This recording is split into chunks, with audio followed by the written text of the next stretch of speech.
Has this ever happened to you? You walk away, quietly, without rage, without tears. You leave not because you stopped loving him, but because you finally remembered how deeply you loved yourself.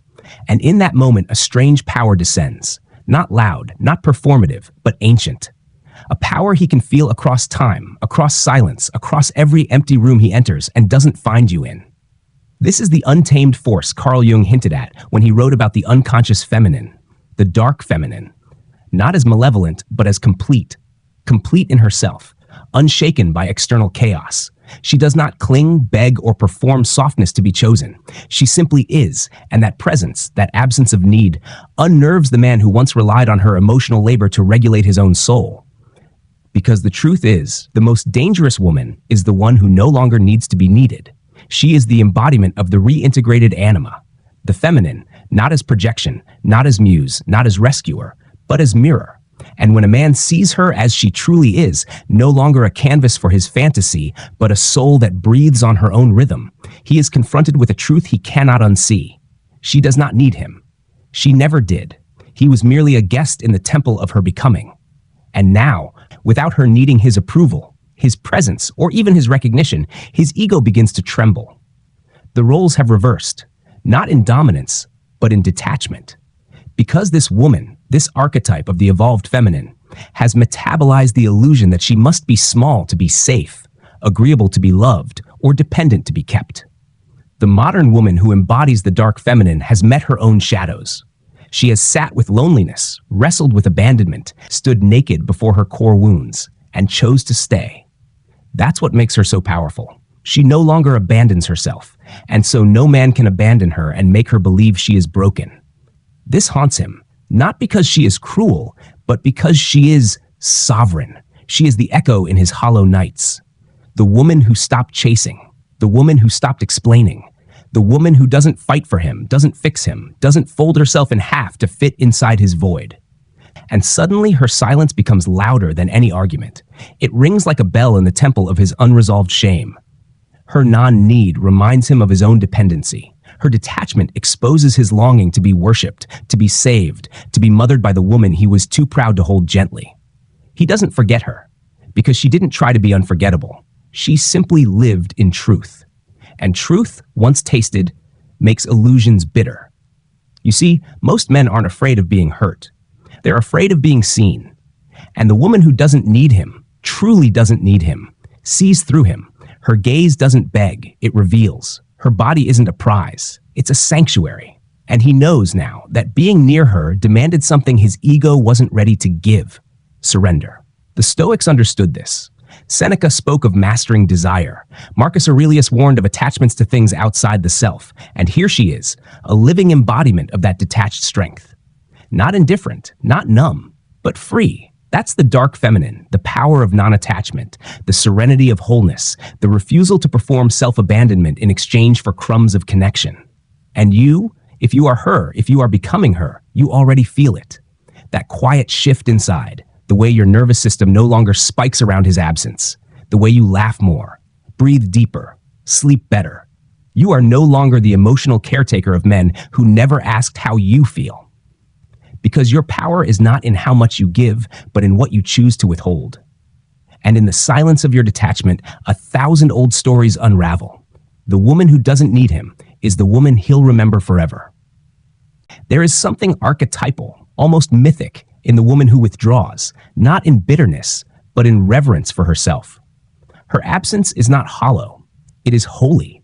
Because when she no longer reaches for him, when she no longer fills the space with apologies, reassurances, or softness meant to soothe his insecurity, what remains is a mirror he cannot escape.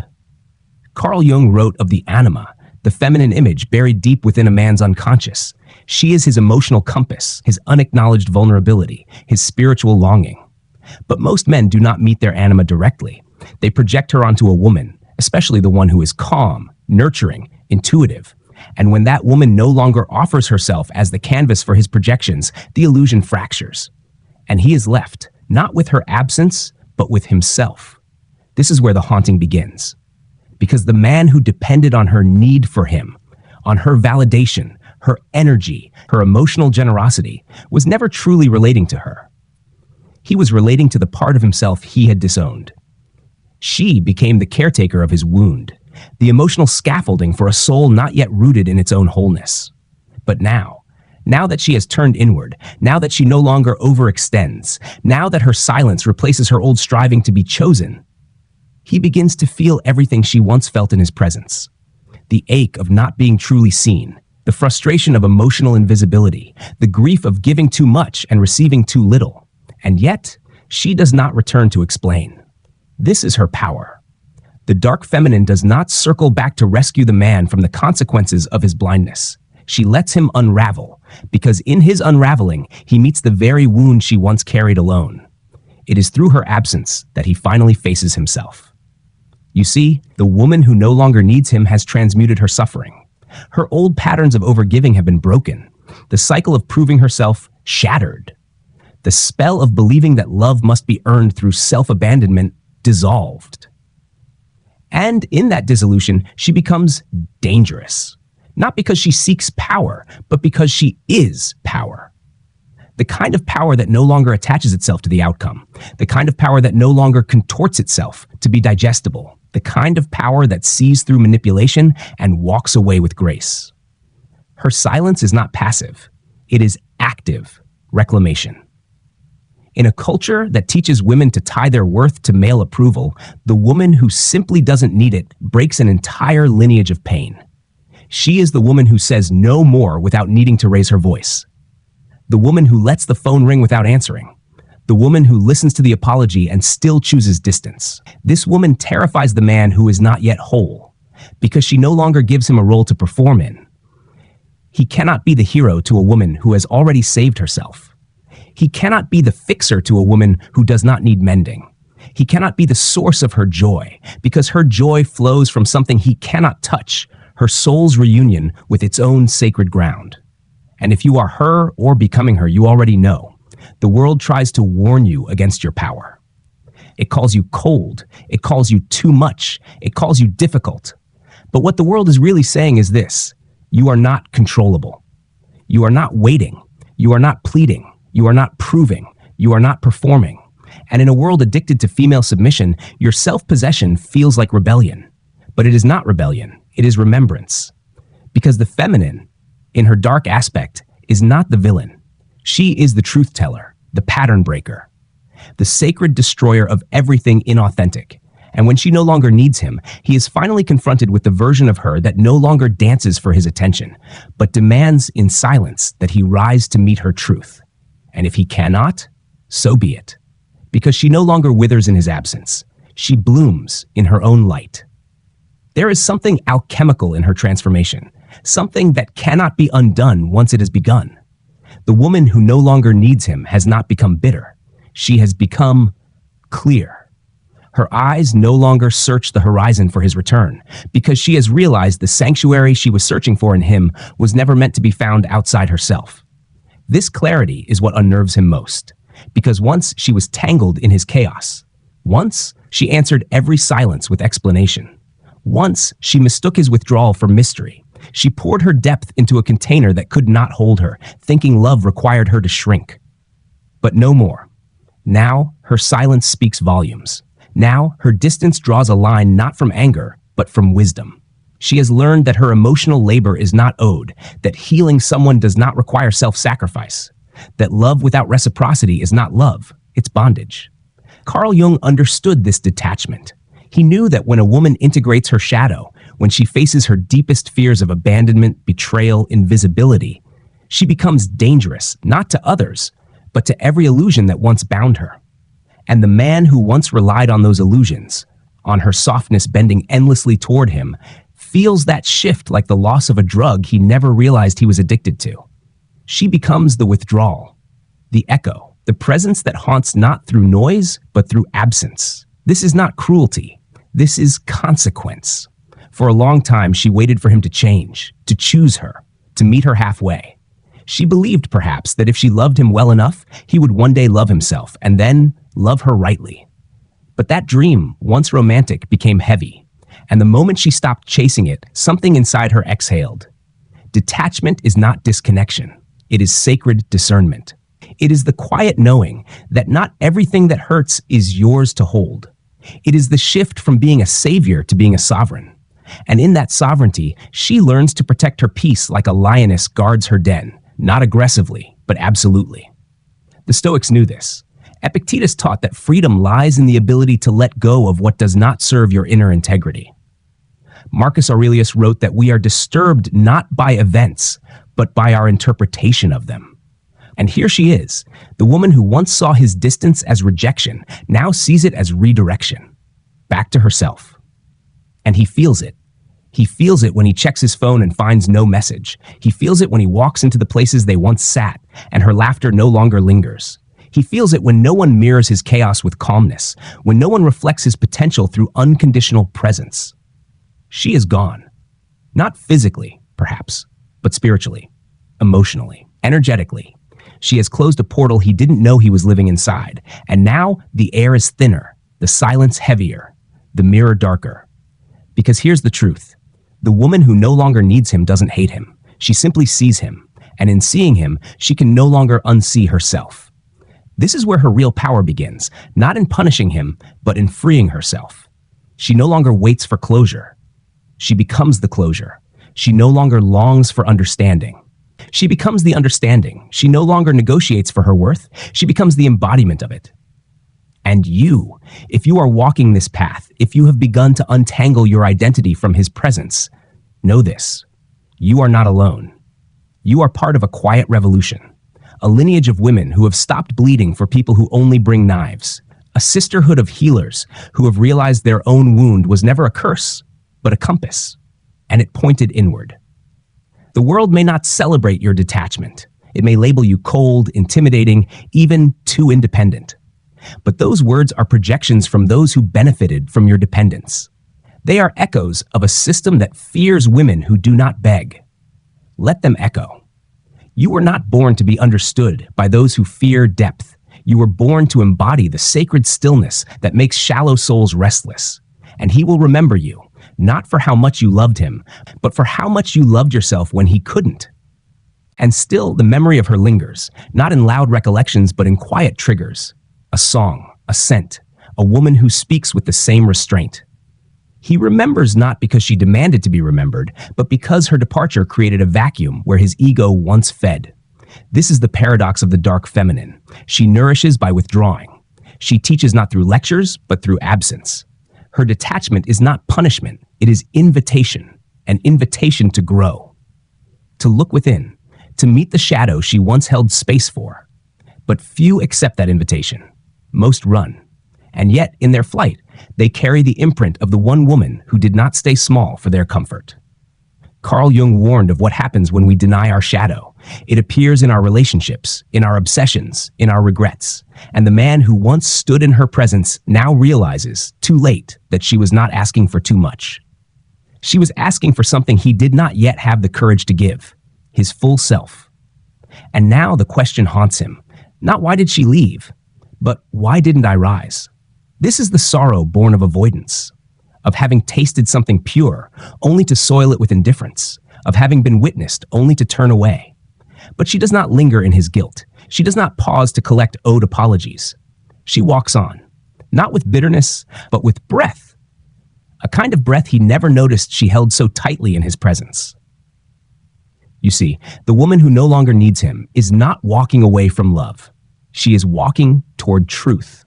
And in that truth, she finds something the world rarely tells women they are allowed to have: sovereignty without shame.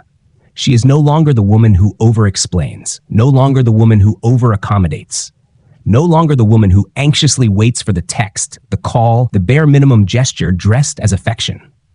She is now the woman who protects her time like treasure, who guards her softness like flame, who no longer hands out pieces of herself to those who would only use them to fill their own emptiness. And that terrifies him, because he mistook her love for dependency. He misread her devotion as need. He believed, perhaps unconsciously, that she could not walk away, that she was too emotionally invested, too fragile, too tied to the fantasy she had built around him. But he was wrong. She was never fragile. She was forgiving. She was never desperate. She was devoted. And now, in her stillness, he finally sees her. not as the woman he once had, but as the woman he could never hold. This is what happens when a woman reclaims her projection, when she no longer sees potential in a man who refuses to evolve, when she stops trying to coax transformation out of someone who thrives in stagnation. Her energy retracts like the tide, quietly, completely, and with it goes the life force he had drawn from without gratitude. And now he feels the void, but she does not fill it, because she has learned something too sacred to forget. Her love is not a transaction. Her presence is not an obligation, and her worth is not measured by how well she waits. Instead, she lets the silence speak. She lets the distance teach. She lets the loss reveal what her presence once obscured, that she was the anchor, the light, the mirror. And if he cannot meet her in depth, he cannot meet her at all. There is an ancient magic in the woman who withdraws not to punish, but to preserve. The dark feminine is not wrathful. She is discerning. She has learned that not every connection deserves maintenance, not every absence deserves a return, and not every apology deserves a reopening of her sacred gates. The man who once dismissed her subtle sacrifices, her small silences, her swallowed pain, her careful emotional calibrations, now walks through his life, noticing how nothing feels as alive as it once did when she was near. Her laughter, no longer echoing in his space, has become his soul's phantom limb.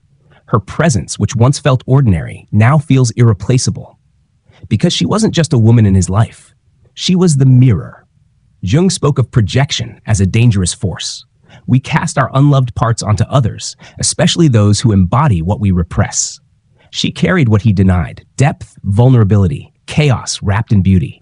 She held it for him like a sacred flame, until one day she realized he was never going to hold it with her.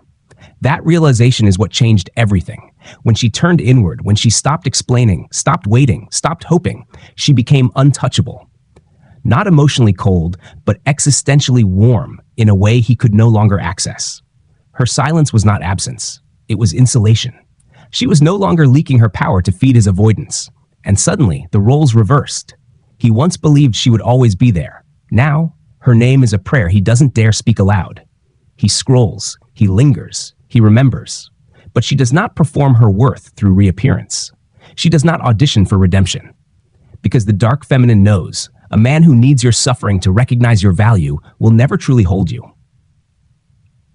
She is no longer in the business of convincing. Her body no longer tenses when the message doesn't come.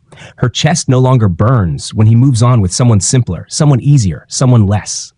Because she understands now, what haunts him is not her presence in his life, but her evolution outside of it. He didn't lose her because she changed. He lost her because she awoke. And once a woman wakes up, she doesn't go back to sleep. She doesn't shrink herself again for comfort. She doesn't squeeze into spaces too tight for her essence. She doesn't make homes in men who treat her as a visitor.